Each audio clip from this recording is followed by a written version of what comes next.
Bonjour à toutes et à tous, bienvenue dans le 13h30 sur la télé Hémicycle. Voici le sommaire. La récente mission effectuée par le président de l'Assemblée nationale au Togo confirme la qualité des relations interparlementaires et des relations bilatérales entre les deux pays. Nous le verrons au cours de cette édition.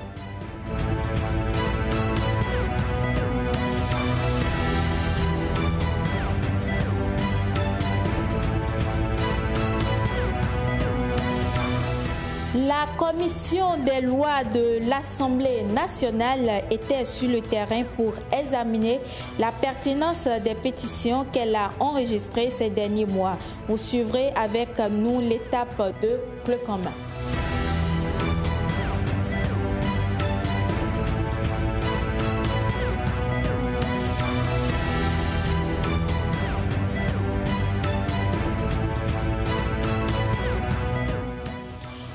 Et le Parlement a diligenté une mission de contrôle du projet Cash plus Care de l'UNICEF dans le nord du Bénin. Vous en saurez un peu plus dans ce journal.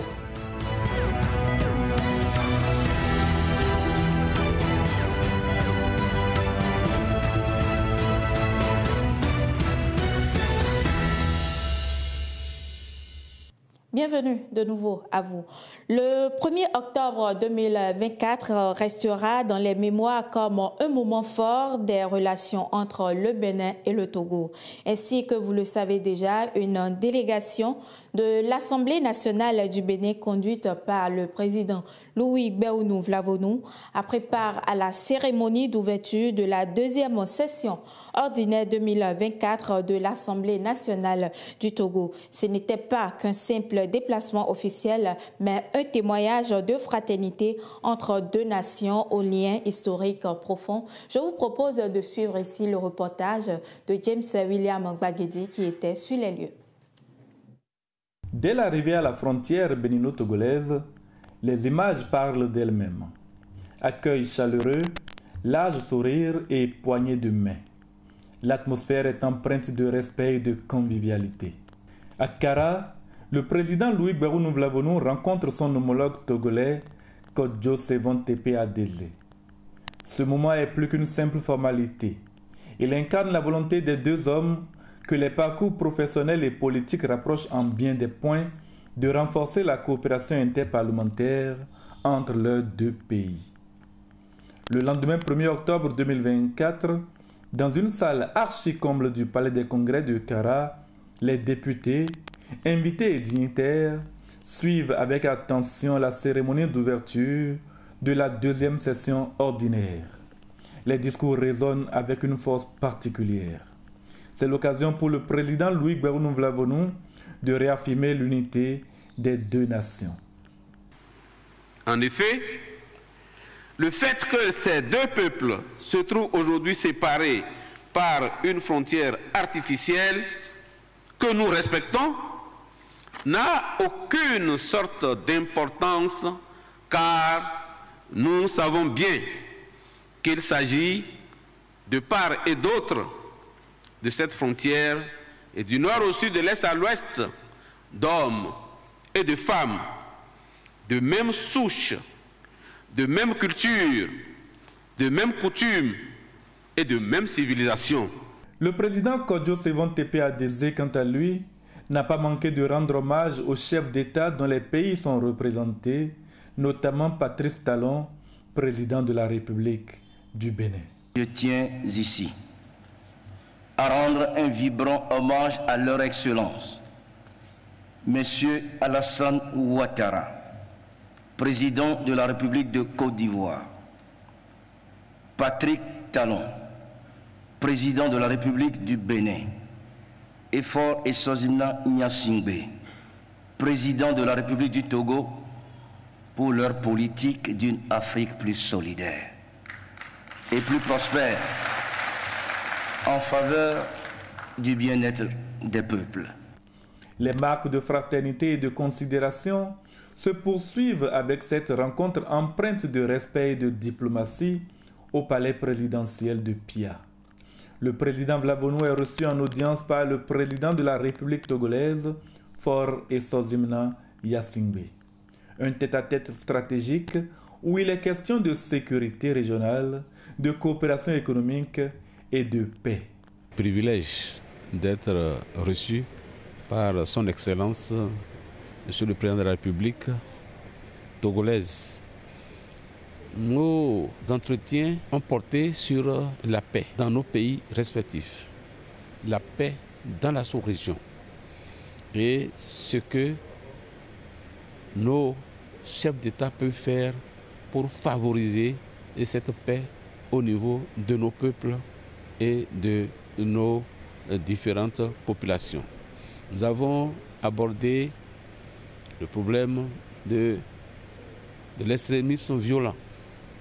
Nos échanges ont porté beaucoup plus sur les intérêts communs que nous devons rechercher pour nos peuples et pour nos pays. Au sortir de cette audience, Louis Gberounou Vlavonou se rend au mausolée du défunt président Gnassingbé et Yadema. Le silence règne. La caméra capte la profondeur du recueillement. Ce geste symbolique marque le respect que porte le Bénin à l'histoire contemporaine du Togo.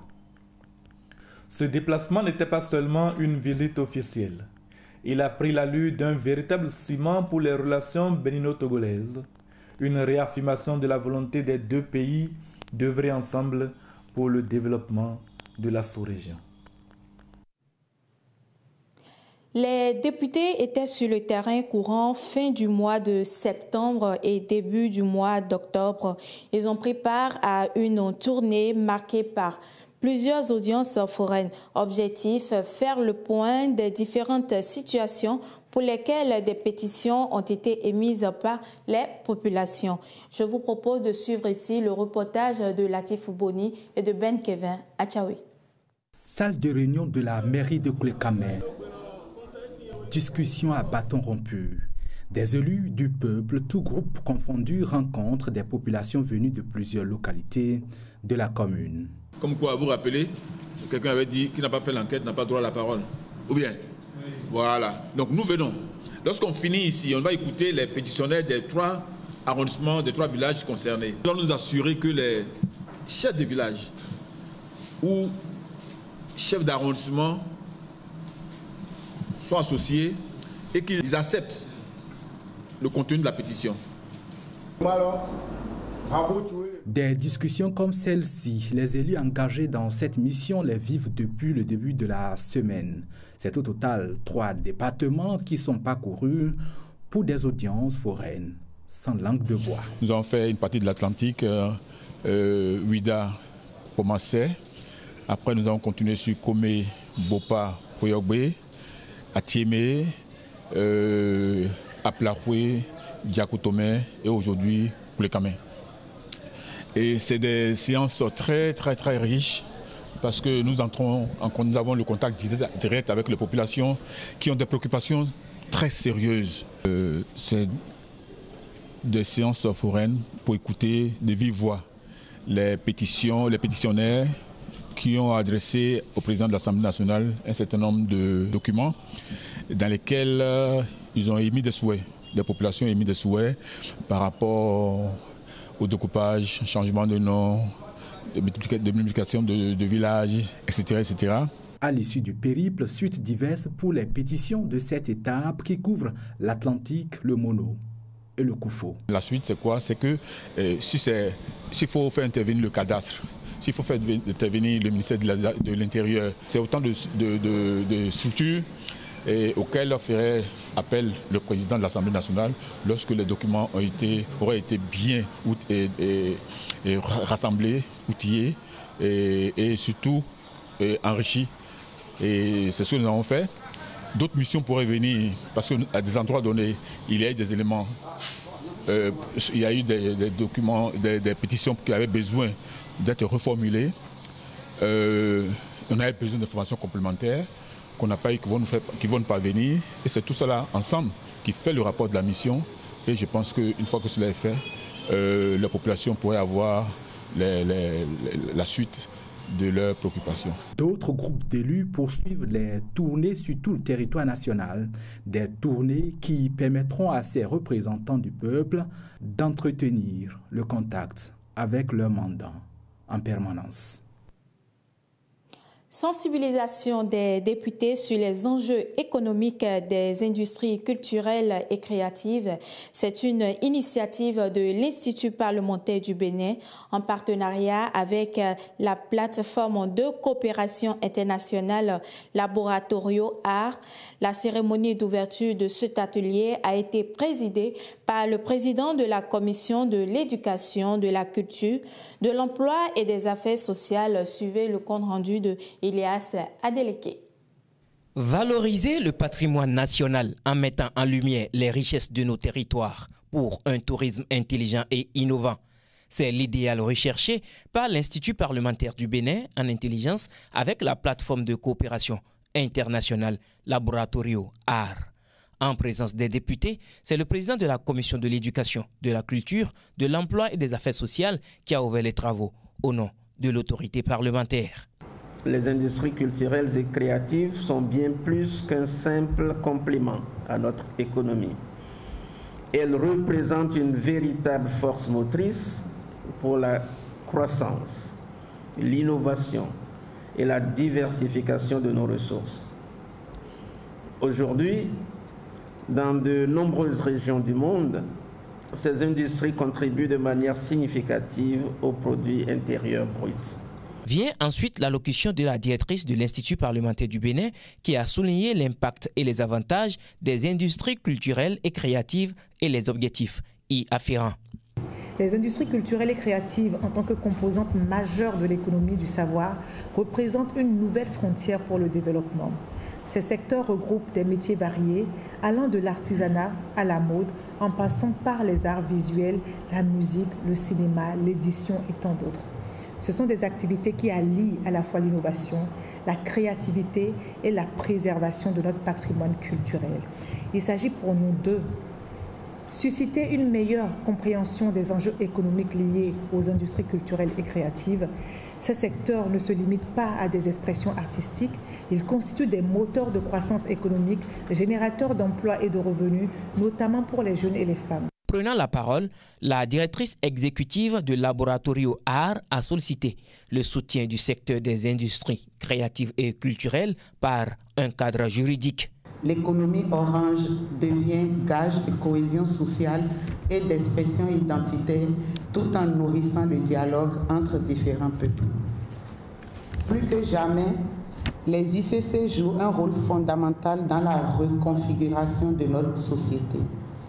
Il nous semble crucial que ce secteur soit soutenu par un cadre juridique et institutionnel adapté à la hauteur des défis actuels et futurs du peuple béninois. Chargés de l'adoption des textes de loi, les députés présents à cet atelier vont baliser le terrain pour la prise de lois ambitieuses pouvant contribuer à l'essor du secteur des industries culturelles et créatives. Le Fonds des Nations Unies pour l'enfance UNICEF s'efforce depuis plusieurs années d'inciter les parents à maintenir leurs enfants-filles à l'école. Cependant, parfois, la forme d'envoi d'argent, comme pour le programme FABA Cash Plus Care. Et pour permettre aux députés de constater l'effectivité de ce programme, le NACEB a organisé du 24 au 27 septembre 2024 dernier une tournée dans les départements de la Takora et de la Donga. Je vous propose de suivre le point avec Océane Amoussou.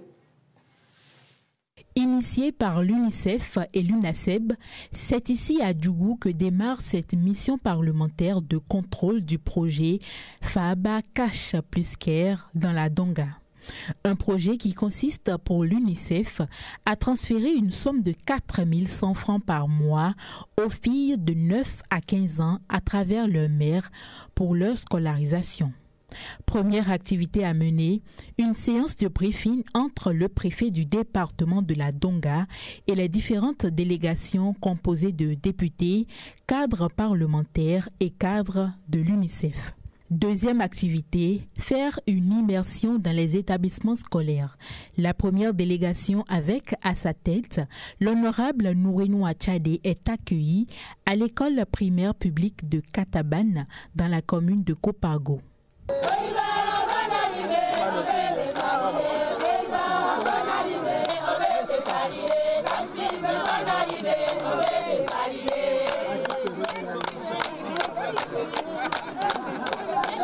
Dans cet établissement, les parlementaires vont échanger avec les élèves, parents d'élèves et les enseignants. Des acteurs qui témoignent de l'effectivité et de la régularité des transferts monétaires de l'UNICEF. Le mot merci est petit pour remercier l'ONG UNICEF. Ces projets sont venus nous appuyer. Ces projets sont venus à point nommé. Ces projets ont fait qu'aujourd'hui, maintenant, nos enfants n'aiment plus laisser l'école, abandonner, aller en exode, aller au Nigeria, au Niger pour aller servir d'autres personnes. Ils sont à l'école. C'est un projet qu'on peut pérenniser. Le cash transfert m'a aidé à payer mes documents pour bien suivre le cours. Le cash transfert m'a aidé à payer mes photocopies. Avant, il m'était difficile de payer mes photocopies et de bien comprendre le cours. Le même exercice a été ensuite fait au Collège d'enseignement général de Kopargo. Conseils, exhortations et doléances ont meublé ces échanges, desquels les parlementaires sont sortis émus et prennent déjà des engagements. On ne peut pas avoir mieux pour maintenir les filles à l'école. C'est un programme que je ne le connaissais pas, mais déjà les quelques sites que nous avons fait ensemble avec l'UNICEF, ce que nous avons entendu, ce que nous avons vu, je crois que le programme, c'est un programme réussi. Aujourd'hui, avec l'ensemble des autres députés avec qui on a fait le déplacement, on s'est rendu compte que nous-mêmes, nous ne sommes pas des partenaires, mais nous pouvons faire quelque chose. Parce que 4 000 francs par mois pour un élève, nous sommes capables également de prendre tout au moins 2 ou 3 élèves que nous pouvons accompagner. Alors, nous sommes en train de mûrir cette réflexion-là en notre sein et voir comment nous allons le partager auprès des autres collègues députés pour que ça soit vraiment une réalité. Et l'autre chose également, c'est de rendre compte, c'est de porter l'information au niveau du chef de l'État pour voir ensemble avec les partenaires ce qui serait possible pour accompagner effectivement ces enfants jusqu'en classe de terminale. La délégation des parlementaires est ensuite allée dans certains foyers afin de discuter avec quelques parents sur la mise en œuvre de ce programme social. Des visites qui ont chuté sur un débriefing général de l'équipe de retour à la préfecture de Djougou. Nous restons toujours dans la Takora et la Donga où l'honorable Nourenou Achadé, qui a conduit la première délégation dans les différentes localités visitées. Nous vous proposons de l'écouter. Il est au micro de Océane Amousso. Nous avons constaté l'effectivité de ce programme et nous sommes allés en contact des bénéficiaires. Et d'abord, nous sommes allés dans une école primaire où nous avons constaté que la classe de CI qui vient de s'ouvrir a bénéficié entièrement de kits scolaires, et les filles comme les hommes. Nous sommes allés à la rencontre des bénéficiaires, les filles de l'établissement qui bénéficient du programme, et nous avons constaté que l'UNICEF fait des envois monétaires aux parents de ces élèves-là pour pouvoir subvenir aux besoins des enfants, payer leur scolarité, payer leur entretien sanitaire, payer leurs habits et ainsi de suite pour que les enfants puissent réfléchir et rester de façon continuelle à l'école. Il y a un comité de suivi au niveau des écoles qui, ma foi, quel comité fait en sorte que lorsqu'il y a des cas d'abandon, que rapidement le comité se dirige vers ces cas d'abandon-là pour régler les problèmes, pour que les élèves puissent retourner à l'école. C'est une réussite totale. Et par rapport à ce que nous avons constaté, on peut dire, parce que nous sommes allés aussi au collège, et nous avons eu le témoignage des filles Et nous avons constaté effectivement que c'est un projet qui a réussi et qu'il faut quand même pérenniser. Deuxièmement, qu'il faut plaidoyer auprès de l'État pour que le gouvernement puisse prendre ça en compte ou prendre la suite de l'UNICEF s'il arrivait que l'UNICEF venait à la fin de son programme. Nous avons pensé que les problèmes qui se posent au niveau des 4 départements du Nord pour que l'UNICEF intervienne dans ce programme, ces programmes-là existent dans d'autres départements du pays, comme le Mono, le Koufo, les plateaux, ainsi de suite, même les collines. Et nous avons pensé qu'on peut étendre ce programme sur le plan national et ça va contribuer vraiment à aider à maintenir les filles à l'école. Et après une journée très laborieuse, les députés sont retournés sur le terrain le lendemain 26 septembre. Cette fois-ci, dans la commune de Nati-Tengou, ils sont allés découvrir plusieurs autres réalisations de l'UNICEF dans les domaines de la santé et de l'éducation. Suivez toujours Océane Amousso pour le compte rendu. Jeudi 26 septembre, nous sommes dans la commune de Nati-Tengou. Deuxième journée de la tournée des membres de l'Assemblée nationale. Après un bref briefing, les 2 équipes sont déployées sur le terrain. La première, conduite par l'honorable Nourenou Achadé, se dirige vers l'école primaire publique Yetapo où les députés constatent les grandes œuvres de l'UNICEF dans les domaines de l'éducation et de la santé. Ici, il y a un point d'eau autonome avec pompe doté de sources d'énergie conçues par l'organisme. Le point d'eau permet d'alimenter l'école primaire, mais aussi le centre de santé de Yetapo qui serait justement fermé par l'État pour absence d'eau si l'UNICEF n'était pas intervenu. Les membres de l'Assemblée nationale ont échangé avec les apprenants, les enseignants ainsi que les soignants du centre de santé qui expriment leur soulagement. Vous savez, au départ, on ne pouvait pas créer un centre de santé sans l'eau. Donc l'UNICEF nous a aidé à mettre en place un point d'eau autonome qui nous a permis de desservir maintenant toute la population et l'école et le centre de santé et même la population. Et la population fait soigner correctement sans aucun souci et nous-mêmes nous venons faire parce que les activités de vaccination, tout ce qui est activité préventive, tout ce qui est activité curative, alors tout se mène dans notre centre de santé de Yetapo. Pendant ce temps, la deuxième équipe conduite par l'honorable Sabi Karim Alassane s'est rendue à l'école primaire publique Tahiti. Ici, plusieurs réalisations se constatent. Point d'eau autonome et infrastructures d'hygiène, les impacts de l'organisme onusien sont nombreux. L'équipe de députés passe à l'étape suivante, discuter et échanger avec les bénéficiaires du programme Cash Plus Care. Là encore, le constat est sans équivoque et les témoignages sont légion. L'argent là fait beaucoup dans la vie des élèves. D'abord, dans ça, on les achète des fournitures, les kakis, le petit déjeuner. Parfois même, ça couvre même au-delà de l'enfant, au-delà des filles, ça couvre aussi des frères élèves aussi qui vivent avec l'enfant à l'école. Donc, l'UNICEF fait beaucoup. Les députés émerveillés par les constats et les témoignages n'ont pas manqué de l'exprimer et de donner quelques conseils aux bénéficiaires. Il faut dire que ce que nous avons vu ce matin, ça nous a effectivement émerveillés, surtout au niveau du point d'eau, au niveau des blocs de latrines et aussi au niveau des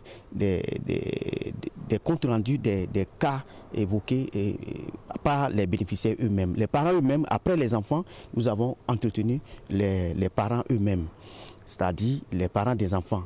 Donc il y a un comité, il y a des comités qu'ils ont installés qui s'appellent les comités de veille.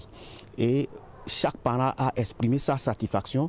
Ils ont donné des témoignages comment les enfants qui devraient abandonner n'ont pas pu abandonner à travers l'appui de l'UNICEF. Les messages que nous aurons à passer à la population, nous l'avons déjà dit là-bas, c'est que nous allons leur dire de jouer leur partition. Parce que dans les anciens temps, les filles n'étaient pas destinées à aller à l'école. On pensait que c'est les garçons seulement. Mais l'UNICEF et les autres partenaires ont fait comprendre à nos parents que les enfants ont le même droit. Comme on le disait même tout à l'heure, les enfants nous ont dit qu'on les a appris leurs droits et leurs devoirs. Donc ce que nous allons leur dire, c'est de tout faire pour ne pas décourager les partenaires. Ils n'ont qu'à jouer leur partition en utilisant bien ces ressources et encourager les enfants à aller à l'école. Les deux équipes sont ensuite de retour à la base avec une moisson non négligeable. Une conférence de presse a mis fin à la tournée. Restons toujours avec l'UNICEF pour savoir pourquoi est-ce que cette tournée a été initiée, quelles sont les attentes de l'UNICEF à l'endroit des membres de l'Assemblée nationale à court et à long terme. Aude Rigaud, la représentante adjointe de l'UNICEF au Bénin, a lancé un plaidoyer. On l'écoute. Les députés sont venus constater, et l'idée c'était vraiment de les amener sur le terrain pour qu'en fait ils voient des programmes phares qui sont actuellement en train de transformer en fait la situation des enfants, notamment dans le domaine de l'éducation, dans le domaine de la santé, à travers la santé communautaire. Et donc l'UNICEF, en tant qu'agence des Nations Unies, est là aussi pour accompagner le gouvernement et les ministères techniques en fait à mettre en œuvre et à l'échelle des programmes qui vraiment sont efficaces et vont transformer, je veux dire, à long terme. Et l'UNICEF, on met en œuvre des programmes avec l'aide de nos partenaires techniques et financiers, comme les Pays-Bas, le Canada, l'Union européenne. Mais surtout, en fait, parfois, on met des projets à l'échelle d'un département. Il serait nécessaire de le mettre à l'échelle nationale. Et c'est aussi commencer par des aspects pilotes de projets, les emmener à plus grande échelle. Et maintenant que nous avons en fait les évidences et le constat que ces programmes fonctionnent, c'est aussi convaincre et démontrer aux honorables en fait que ces programmes pourraient être portés à l'échelle au bénéfice des enfants. Nous sommes très satisfaits parce que je pense qu'on a vraiment, avec les différents députés, on a vraiment pu aller à l'intérieur, voir les communautés, discuter avec les parents, discuter avec les enfants eux-mêmes bénéficiaires, discuter avec les autorités locales, avec les autorités départementales, et ça donne vraiment, je pense, un horizon assez large de ce qui est fait, des résultats probants, mais également aussi de ce qui reste à faire.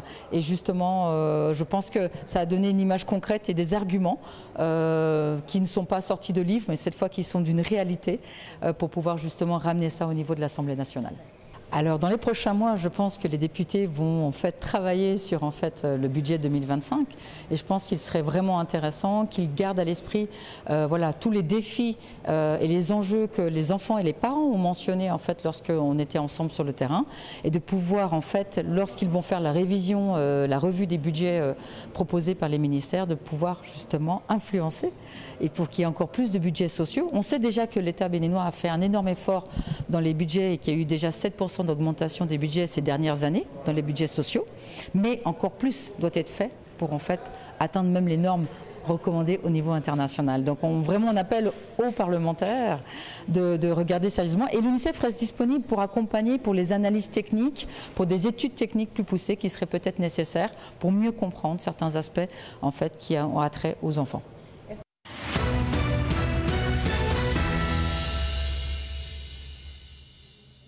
Et dans la revue de presse de ce jour, le renforcement de la coopération parlementaire entre le Bénin et le Togo et l'exposition itinérante d'art contemporain à Paris sont entre autres des sujets abordés par les journaux parus ce mardi. La revue de presse de ce jour est présentée par Ilias Adeleke. La revue de presse, mesdames et messieurs, bonjour et bienvenue.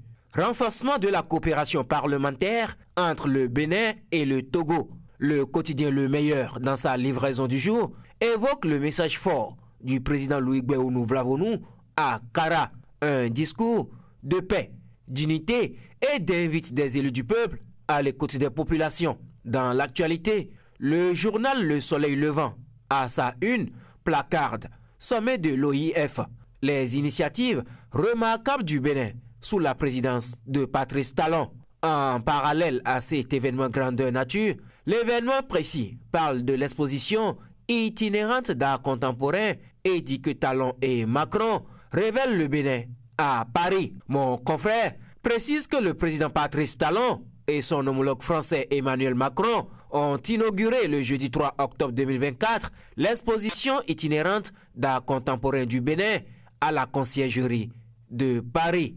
Même son de cloche du côté de la tribune de la capitale qui affiche en manchette « Révélation, art contemporain du Bénin à la conciergerie de Paris, une quarantaine d'artistes pour une centaine d'œuvres en vedette ». Parlons à présent des denrées de grande consommation au Bénin avec le matinal qui nous informe de la baisse des prix dans les marchés. Le journal rapporte que c'est ce qui ressort de la visite effectuée par les observateurs de l'Institut national de la statistique et de la démographie, INSTAD, dans ces espaces marchands dans la semaine du 16 au 22 septembre 2024. Fin de cette revue de presse.